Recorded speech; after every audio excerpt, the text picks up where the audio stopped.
ముఖ్యమంత్రి చంద్రబాబు అధ్యక్షతన polit bureau సమావేశం తెదేపా కేంద్ర కార్యాలయంలో 4.5 గంటల పాటు జరిగింది. పార్టీ మేనిఫెస్టోలో ఇచ్చిన హామీల అమలు, సంస్థాగత అంశాలపై సుదీర్ఘ చర్చ జరిగింది.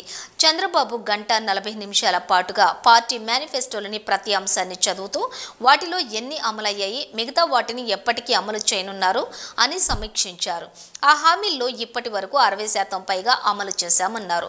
అమరావతి, పోలవరం, విశాఖ ఉక్కు కర్మాగారానికి నిధులిచ్చిన కేంద్రానికి వీటిని సాధించిన చంద్రబాబుకు పొలిట్ బ్యూరో ధన్యవాదాలు తెలిపింది. పార్టీ చరిత్రలో మొదటిసారి సభ్యత్వాలు 1 కోటి దాటేలా కృషి చేసిన లోకేష్ ను అభినందించారు. బాలకృష్ణతో పాటు పద్మ పురస్కారాలకు ఎంపికైన తెలుగు వారికి అభినందనలు తెలిపింది. పొలిట్ బ్యూరో నిర్ణయాలని మంత్రి అచ్చెన్నాయుడు, పార్టీ రాష్ట్ర అధ్యక్షులు పల్లా శ్రీనివాసరావు విలేకరులతో వివరించారు. ఆలోచనతో ఉచిత ఇసుక విధానం పెట్టాం. దాన్ని కూడా ఇంకా సమర్థవంతంగా తీసుకెళ్లడానికి అందరూ కూడా సహకరించాలని ఈ సందర్భంగా ముఖ్యమంత్రి గారి నాయకత్వంలో డిస్కస్ చేశాం. ఇవన్నీ ఒక ఎత్తు అయితే ఈరోజు ఇంకా చాలా కార్యక్రమాలు ఉన్నాయి. చాలామంది మాట్లాడుతున్నారు సూపర్ 6 ఉంది, అమలు చేయడం లేదని. ఆర్థికంగా ఇబ్బందులు ఉన్నాయి, సమస్యలు ఉన్నాయి. అయినా సరే రేపు జూన్లోగా ఇంకొక 3 మంచి కార్యక్రమాలని ప్రజానీకానికి సూపర్ 6లో ఇచ్చిన హామీలు నెరవేర్చాలని చెప్పి నిర్ణయం చేశాం.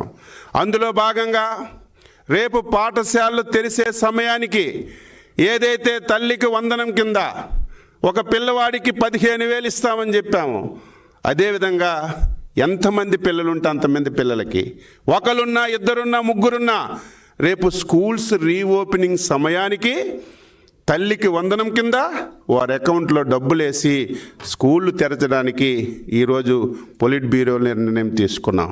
అదేవిధంగా రైతులకి అన్నదాత సుఖీభవ కింద కేంద్ర ప్రభుత్వంతో కలిపి 20,000 రూపాయలు ఇస్తామని స్పష్టంగా హామీలు ఇచ్చాం. చాలా ఇబ్బందులు ఉన్నాయి, సమస్యలు ఉన్నాయి. కానీ ఇచ్చిన హామీ నెరవేర్చాలి కాబట్టి రేపు కేంద్ర ప్రభుత్వం మేలో ఇచ్చిన, జూన్లో వాళ్ళు ఇన్స్టాల్మెంట్ ఇస్తే ఆ ఇన్స్టాల్మెంట్తో కలిపి రాష్ట్ర ప్రభుత్వం కూడా అన్నదాత సుఖీభవ కింద ఈరోజు రైతులకి డబ్బులు ఇవ్వాలని నిర్ణయం చేశాం. ఈరోజు మత్స్యకారులు ఉన్నారు, ఇందే ఇస్తామన్నటువంటి 20,000 మత్స్యకారుల కిందకి భరోసా కింద ఇవ్వాలని చెప్పి నిర్ణయం చేశామని చెప్పి తెలియజేస్తున్నాను. చాలా కార్యక్రమాలు ఈరోజు ఎవరైతే రిటైర్డ్ అయినటువంటి మిలిటరీ ఉద్యోగులకు కార్పొరేషన్ అన్నాం, అది పెట్టాం. స్వర్ణకారుకులకి కార్పొరేషన్ పెట్టాం. దాదాపుగా 60-70% హామీలన్నీ కూడా నెరవేర్చాం. ఇంకా మిగిలినటువంటివి యువతకి నిరుద్యోగ భృతి, ప్రతి ఆడపిల్లకి 1,500, బస్సు ఉచితంగా ఇస్తామని ఇంకా 3-4 కార్యక్రమాలు ఉన్నాయి. జరిగింది.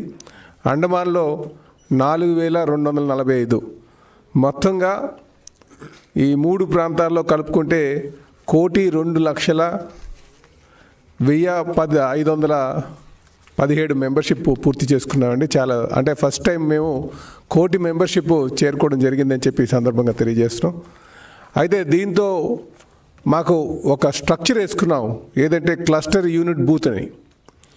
దీంతో పాటు ఇంకా కొంచెం కింద స్థాయికి వెళ్ళాలి. ప్రతి ఇంటికి ఒక తెలుగుదేశం పార్టీ, ప్రతి 40 ఇంట్లకి ఒక తెలుగుదేశం పార్టీ కార్యకర్త ఉండే విధంగా మరి కుటుంబ సాధికార సారథులు అని చెప్పేసి వాళ్ళు కూడా వేసుకోవాలని ఒక నిర్ణయం తీసుకున్నామండి. గతంలో వేసుకున్నాం కానీ పూర్తి స్థాయిలో మేము ఇంటిగ్రేట్ చేసుకోలేకపోయాం.